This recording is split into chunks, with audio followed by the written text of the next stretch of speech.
পরোটা, তাই প্রথমে আলুগুলো সিদ্ধ করে নেব।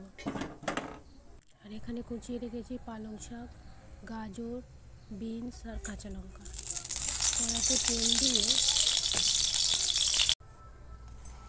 দিয়ে দিচ্ছি বিনস কুচি। এটা একটু 2 মিনিট আমি ভেজে নেব। তেলটা বেশি দিয়েছি কারণ সব সবজি দেবো, তাই একেবারে তেলটা দিয়ে নিয়েছি। এরপর দিয়ে দিচ্ছি গ্রেট করে রাখা গাজর। গাজরটাকেও ভালো করে ভেজে নেব যাতে কাঁচা গন্ধটা চলে যায়।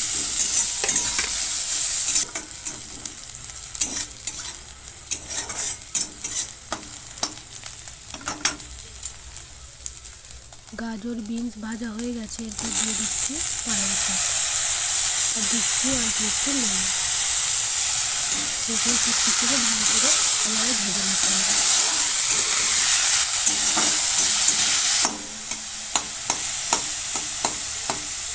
যেহেতু পালং শাক থেকে জল বার হয়, সেই জন্য একটু সময় নিয়ে এটাকে ভাজতে হবে। অনেকে পালং শাক কাঁচা দিয়ে তরকা বানায়, আমি ভেজে নিয়েই করি।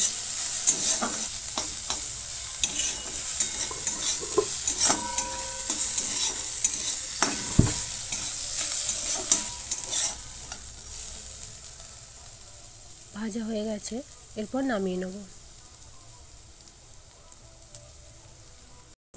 এখানে আলুটাও সেদ্ধ হয়ে গেছে, তাই আমি কাঁটা চামচ দিয়ে মাখিয়ে নিচ্ছি। গরম গরম মাখালে জিনিসটা ভালো মাখানো হয়, সেই জন্য আমি গরমই মাখিয়ে নিয়েছি। এরপর ভেজে রাখা সবজিগুলো দিয়ে দিলাম আর দিয়ে দিচ্ছি স্বাদ অনুযায়ী কাঁচা লঙ্কা কুচি। অল্প একটু জোয়ান ভালো করে হাতে ঘষে নিয়ে ওটাও আমি দিয়ে দিলাম। দিচ্ছি স্বাদ অনুযায়ী নুন। এরপর দিচ্ছি অল্প একটু চাট মশলা আর দেব সামান্য হিং। এর মধ্যে জিরে গুঁড়ো, ধনে গুঁড়ো, চিলি ফ্লেক্স এইসব দিলেও ভালো লাগে। আমি নর্মালভাবেই বানাচ্ছি, তো সব কিছু মশলা ভালো করে আমি মাখিয়ে নিচ্ছি আলুটার মধ্যে। মাখানো হয়ে গেছে, এরপর দিয়ে দিচ্ছি ময়দা। ময়দাটা দিয়ে ভালো করে মাখিয়ে নিতে হবে। প্রথমে জল দিলে হবে না, প্রথমে আলুটা দিয়ে ময়দাটা ভালো করে মাখিয়ে প্রয়োজন পড়লে তবেই একটু জল দিয়ে মাখাতে হবে। সুন্দর করে মাখানো হয়ে গেছে। এরপর অল্প একটু ময়দা দিয়ে পরোটাগুলো আমি বেলে নেব।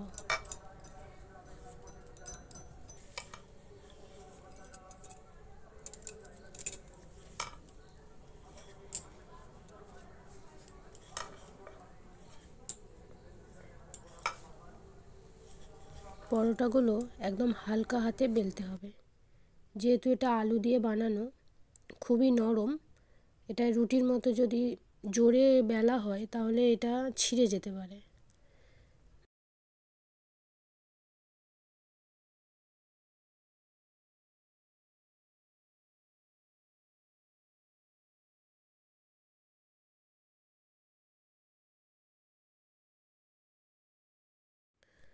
সুন্দর করে বেলা হয়ে গেছে।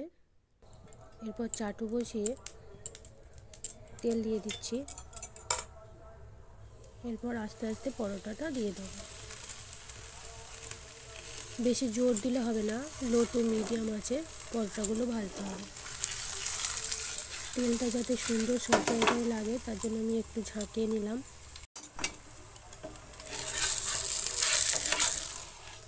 একদিকটা হয়ে গেছে, উল্টে পাল্টে অন্য দিকটাও ভেজে নেব।